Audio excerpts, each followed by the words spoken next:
जनता समाचार में आपका स्वागत है। मैं हूं तमन्ना। आइए देखते हैं आज की खबरें। राजधानी भोपाल CSIR एमपी में 2 दिवसीय राष्ट्रीय हिंदी विज्ञान सम्मेलन का आयोजन किया गया, जिसका उद्घाटन सत्र का शुभारंभ मुख्यमंत्री डॉक्टर मोहन यादव द्वारा किया गया। और हिंदी को प्रोत्साहन देने के लिए मुख्यमंत्री डॉक्टर मोहन यादव ने कहा कि पढ़ाई लिखाई के साथ साथ यदि कोई व्यक्ति आविष्कार करता है, विज्ञान के क्षेत्र में रुचि रखता है, देश का अच्छे से निर्माण करता है, वही व्यक्ति वैज्ञानिक बनता है। और हिंदी को बहुत प्रोत्साहन देने के लिए कहा। सीखने वाली बात यह है कि ये व्यक्ति को जो दायित्व दिया गया था ब्रिटिश गवर्नमेंट द्वारा, कितनी ईमानदारी से उन्होंने उस दायित्व का निर्वहन किया। और हम लोग आपस में लड़ने झगड़ने इसमें रह गए।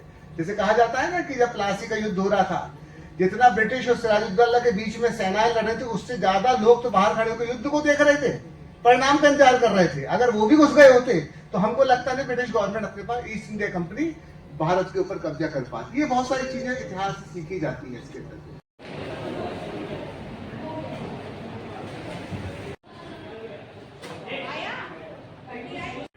इवेंट हो रहा है, क्या इवेंट है और इसकी क्या विशेषता है, किस लिए आयोजित है? 2 दिन का सेमिनार 2014 से राष्ट्रीय हिंदी विज्ञान सम्मेलन मनाने का एक परिकल्पना बनाई गई। और उसका उद्देश्य ये है कि हम अपनी भाषा में, सारे विद्वान ये एक मत है, मानते हैं कि यदि अपनी भाषा में कोई भी पढ़ाई की जाती है तो बड़ी सरलता से, सुगमता से उसको समझा जा सकता है। किसी और को कुछ बताना है तो अपनी भाषा में बताएंगे तो वो समझेगा। अंग्रेजी भाषा में विज्ञान को माना जाता है कि अंग्रेजी भाषा में ही विज्ञान की पढ़ाई या शोध किया जा सकता है, जबकि ऐसा नहीं है।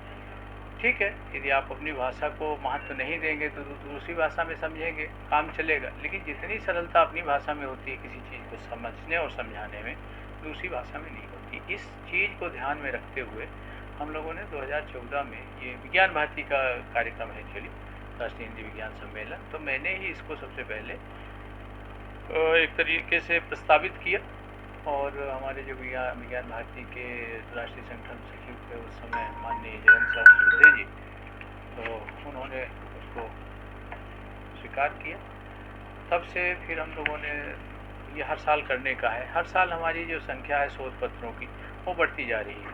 पहले साल बहुत कम थी क्योंकि लोगों को ये पता नहीं था कैसे लिखना है, या ऐसा कुछ हो भी सकता है हमारे लिए कोई प्लेटफॉर्म। हर साल बढ़ती जा रही है। इस साल हमारे पास 300 से ज़्यादा तो रजिस्ट्रेशन हुए हैं, पंजीकरण हुए हैं इस कार्यक्रम के लिए। बाकी हमारे 50-60 ही विषय विशेषज्ञ हैं, जिसमें कम से कम 10-15 उसके विश्वविद्यालयों के कुलपति आए हैं, डायरेक्टर हैं, हमारे CSIR के कुछ और लैब्स के भी डायरेक्टर हैं, कुछ रिटायर्ड डायरेक्टर्स हैं, और बहुत वरिष्ठ लोग इस कार्यक्रम में आए हुए हैं। तो इस कार्यक्रम को मनाने के लिए हमने, एक तो ये कि एमपी में ये हो रहा है, एमपी के पूरे जितने कक्ष हैं 6 कक्षों में चल रहा है। मुख्य सभागार में भी इसका चल रहा है, उद्घाटन हो गया। मुख्य सभागार में माननीय मुख्यमंत्री जी श्री डॉक्टर मोहन यादव जी आए थे।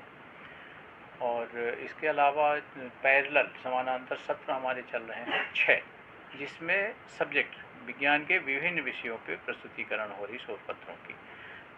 तीसरा जो हमारे एक्सपर्ट आए हैं, विषय विशेषज्ञ आए हैं, उनको हमारे मुख्य सभागार में एक 4 या 5 लोगों का अलग अलग विषयों पे उनका व्याख्यान हो रहा है।